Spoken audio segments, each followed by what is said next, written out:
Hello mga kakusina! Ako po ulit si Ate Angel ng Kusina ni Angel, and for today's video, gagawa na naman po tayo ng easy dessert recipe na for sure ay hindi mo pa nasusubukan sa iyong kusina, kaya't panoorin mo na ang buong video dahil madali lang po ito. So una, naglagay na po tayo dito ng isang sachet na itong Menu Magic na Leche Flan Flavor Jelly Powder. Ayan, so ito po ay 24 grams. Tapos, maglalagay lang din tayo dito at least 3 cups of water, and make sure na hindi pa po nakabukas yung apoy sa ating kalan.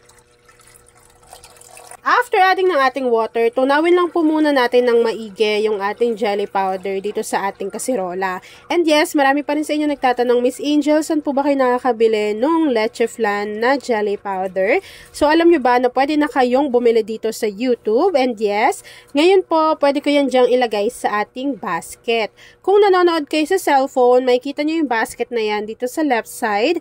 Pero, kung nanonood naman kayo sa TV, makikita nyo po yung basket na sinasabi ko sa may right side ng inyong screen. Lahat ng ginamit ko sa ating video ay ilalagay ko dyan sa ating basket. So, i-click nyo na lang yun. Tapos kung gusto nyo, bilhin nyo na lang.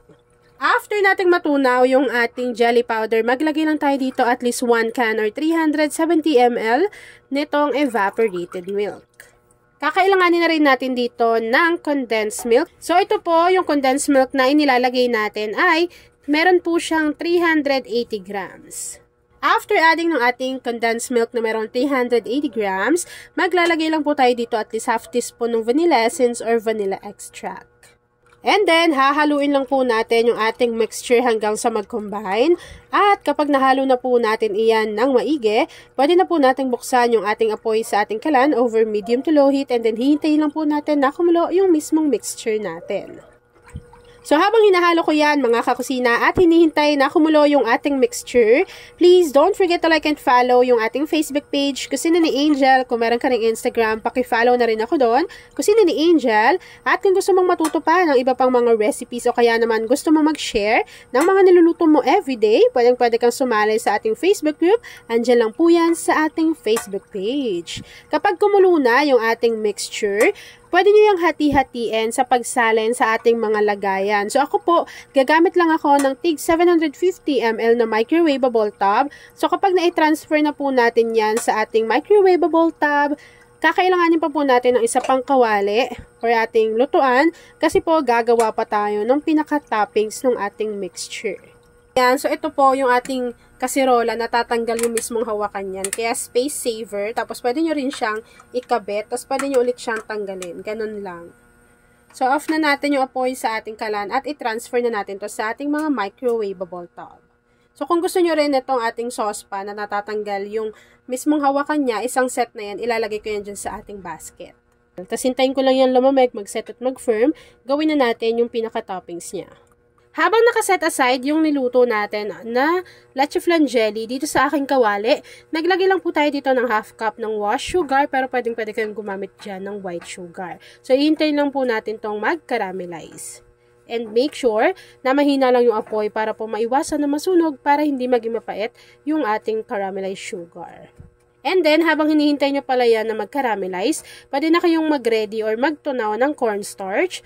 Mga ano lang yon, mga 4 tablespoon, tapos tutunawin nyo lang sa half cup din ng water. Kapag nakaramelize na natin yung ating sugar, ilagay na natin dyan yung tinunaw natin na cornstarch.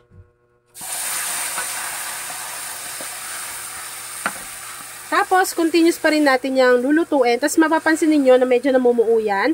Pero maya-maya po ay magme-melt po ulit iyan. Yan. So, lulutuin ko lang yan mga kakusina, and then mamaya, ilalagay na natin to as toppings doon sa pinaka-niluto natin na jelly mixture. Kapag napansin niyo na super kapal naman ng consistency, pwede pa kayo dyang mag-add ng paunti-unti ng water. Kapag nakuha na po natin yung ganitong consistency, direct po natin tong isalin agad-agad doon sa naluto natin kanina na leche flan mixture. At ayan na mga kakasina, once na nag-set na or lumamig na yung ating dessert recipe, pwede nyo na po yang i-enjoy. At ayan na mga kakasina, tapos na naman po ang ating easy dessert recipe na hindi leche flan jelly raft cake. Kung nagustuhan mo yung ating video, please like and share this video.